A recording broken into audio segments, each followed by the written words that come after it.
रहमतुल्लाहि व बरकातुहू। दोस्तों क्या हाल है, ठीक है? तबीयत से ठीक है?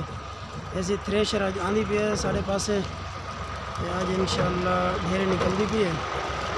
आप 1900 ठीक है।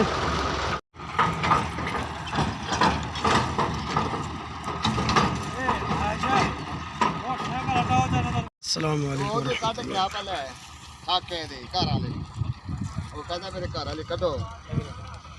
तो क्या हाल है, ठीक है? तबीयत से ठीक है? मेरी तस्वीर ही कहनी नहीं भाई। थ्रेशर सारी लगी खड़ी है, शोर आंदा पिया उसे दाने आंदा पे दाने पकड़ी खड़े हैं। मेरे जवान खड़े थे मोहम्मद अहमद। दुआ करे सो अल्लाह तबारक व तआला थ्रेशर दे विच ना बरकत पावे। जिनमें तो गाल करने पे हम तूड़ी दी धड़ बनावनी है इंशाल्लाह कल बने सो, क्योंकि 8 दिन बाद सारी थ्रेशर लगी है। लगड़ी जुम्मे ते आज लगी खड़ी है मंगल वाली बार, ठीक है सही।